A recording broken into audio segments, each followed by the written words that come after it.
There's a version of boat shopping that happens every day in marinas from Florida to the Solent. Someone walks past a row of new production cruisers, reads the spec sheets, watches the brochure videos, and convinces themselves that the best boat available today is the one built this year. That assumption is understandable. It's also wrong in ways that matter when you're 3 days offshore. The truth is that the peak years for Bluewater construction weren't recent. They were 40 and 50 years ago, when yards were still hand-laying glass, still bolting things through rather than bonding them in, still building for the conditions the ocean actually delivers rather than for the appearance of a boat show stand. Those boats are still out there. They're sitting in yards, listed at prices that make no sense relative to what they can actually do. And most buyers walk straight past them towards something shinier and considerably less capable. I want to talk through 5 of them. What makes each one genuinely worth looking at, and why the price gap between these and a new build is one of the stranger distortions in today's market. Start with the Westsail 32, because it illustrates the core argument better than almost anything else. This boat came out of the early 1970s, designed by Bill Crelock during a period when nobody quite knew how strong fiberglass would prove to be over time. The industry response was to build conservatively. On the Westsail, that meant a hand-laid hull approaching an inch thick in places. That number matters. A current entry-level production cruiser might have half that thickness, sometimes less, because weight and material cost are now optimized variables, not secondary concerns.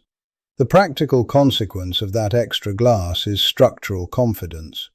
The Westsail displaces around 20,000 pounds. You can load it heavily, months of stores, water, spare gear, and the boat doesn't change character the way a lighter modern hull does when you add weight.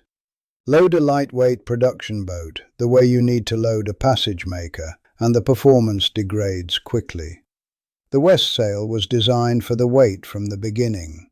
Speed is not the argument here, and the old joke about West snails exists for a reason.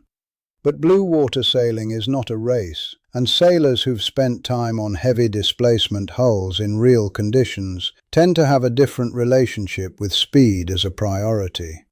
What matters offshore is motion, predictability, and structural integrity. The Westsail delivers all 3.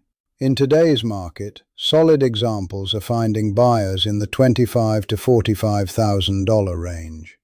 The solid glass construction, no core material, means you're not inheriting the delamination and rot problems that have become the hidden cost of many newer, cheaper-built boats. The hull either holds up or it doesn't, and these have been proving they hold up for half a century. The Pacific Seacraft 37 comes from the same designer, Bill Crelock, but with a different brief. The goal was a boat that matched the structural seriousness of the Westsail, but sailed with more precision and efficiency upwind. That combination is harder to achieve than it sounds, and Crelock's solution was in how the boat was assembled rather than just how it was shaped. Most production builders of that era, and most today, used interior liners to speed up construction. The liner goes in, it holds the furniture and the floor, and the hull laminate is essentially hidden behind it. The problem is that the liner and hull are separate components. They flex independently. Over time, that creates noise, movement, and a structure you can't properly inspect. Pacific Seacraft used a liner for rigidity, then went back and hand-tabbed every major bulkhead directly to the hull. The main structural bulkhead is through-bolted to a teak deck beam. The result is a boat where hull, deck, and interior function as one integrated structure, rather than as parts that happen to be sitting inside each other. In a cross sea with conflicting loads on the hull, that rigidity matters. The boat feels solid rather than compliant in the wrong ways. The other thing worth noting is the detail work. Bronze port lights that actually seal. Outboard chain plates you can inspect in a few minutes without moving furniture. On current builds, those chain plates are frequently hidden behind cabinetry, which means by the time you discover a problem, it's already expensive. On the Pacific Seacraft, the assumption was that the owner would maintain the boat properly and therefore needed access to do so. These were selling north of $100,000 not long ago. The current market has shifted them down to the $65,000 to $85,000 range for well-maintained late 80s and early 90s examples. For what you're getting structurally, that's not expensive. It's the kind of value that tends to disappear once enough buyers figure it out. The Hallberg-Rassy 352 represents a different approach to the same problem, and it's one that shows Scandinavian builders thinking about offshore conditions in a way that most production yards weren't. The encapsulated keel is the defining feature. On almost every modern production boat, the keel is a separate lead or iron fin bolted to the hull. That creates a joint. Joints leak, bolts corrode, and if you make contact with a submerged object at any meaningful speed, the forces concentrate at those bolt holes in ways that can cause serious structural damage. On the Hallberg-Rassy 352, the ballast is inside the fiberglass laminate. There are no keel bolts to corrode, no joint to maintain, and the grounding loads distribute across the full structure rather than concentrating at a few attachment points.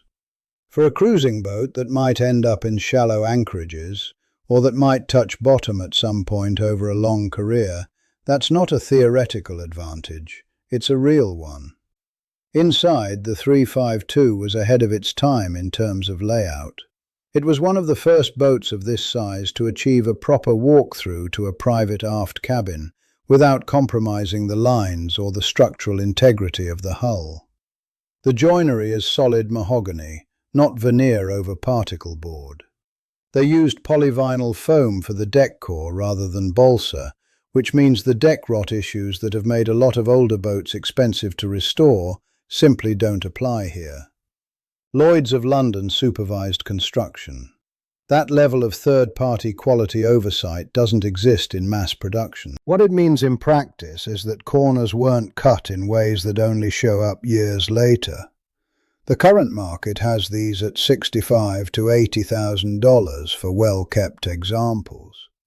Relative to what the boat can do and where it can take you, that pricing still looks like a reasonable entry point for serious offshore work. The Hallberg 37 requires some context because the thinking behind it runs counter to what the current market tends to reward. Carl Hallberg was not interested in floating condominiums. He believed that narrow beam and deep ballast weren't design preferences, they were safety factors. And when you look at the numbers, the argument is straightforward. A wide, beamy modern cruiser creates interior volume. It also creates a boat with a high initial stability that works in its favor in mild conditions, but becomes a liability in severe ones. A very wide boat that gets inverted by a breaking wave has a stability curve that encourages it to stay inverted. The Hallberg 37 has a beam of just over 10 feet and carries its ballast deep. Its capsize screening ratio sits well below the threshold that offshore racing organizations treat as the boundary of acceptable. If this boat goes over, it comes back. That's not guaranteed on a number of current production designs at this size. The motion is the other thing owners consistently mention. Heavy displacement, a deep V-shaped entry. The Hallberg moves through water rather than across it. On a multi-day passage, particularly in a chop with confused seas, the difference between a boat that slams and a boat that slices is cumulative. By day 3, the crew on the slamming boat is exhausted. The Hallberg crew is still functional. Solid examples in today's market are in the $35,000 to $55,000 range. Whitby Boatworks built these with thick, solid glass construction. The hull was designed to last longer than the owners who bought them, and there's enough evidence from surviving boats that this wasn't just marketing language. The Tartan 37 closes this list with a different emphasis. Where the other four are primarily about structural weight and offshore resilience, the tartan adds a performance dimension that changes how the boat behaves in light to moderate conditions. Sparkman and Stevens designed it. That name carries real meaning in yacht design, and it's reflected in how the boat sails. The hull uses balsa core sandwich construction, which in the wrong hands is a liability, but in Tartan's case was handled seriously, with high-quality core material and hand-laid unidirectional roving in the high-stress areas.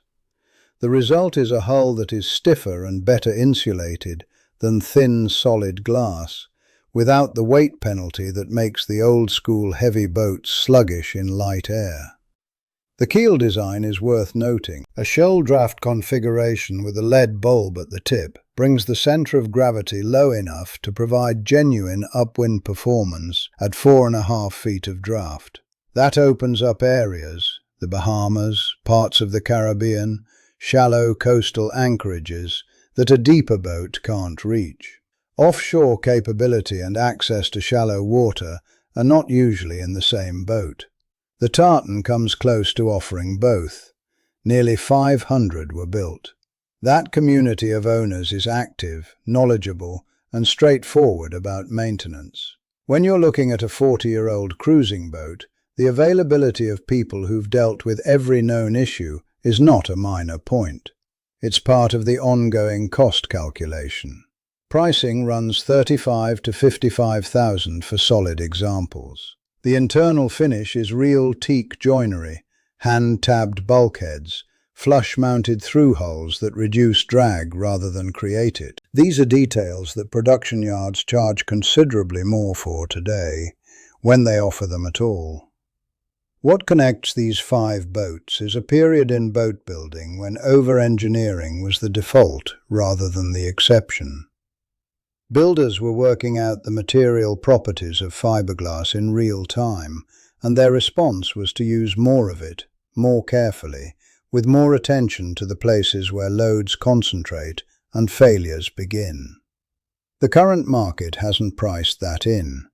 New boats are commanding prices that reflect marketing budgets, dealer margins, and consumer preference for the appearance of modernity. These older boats are priced on the assumption that age equals depreciation.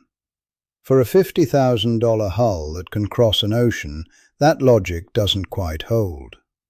If you've sailed any of these seriously, Atlantic miles, not weekend passages, I'd be interested in your honest assessment. Where the boat held up, where it didn't, what you'd change about the choice. Comments from people who've actually lived with these boats are more useful than any spec comparison. And if you want to keep following practical, direct discussions about boats that hold up in real conditions versus boats that merely look the part, subscribe. That's the intent of this channel.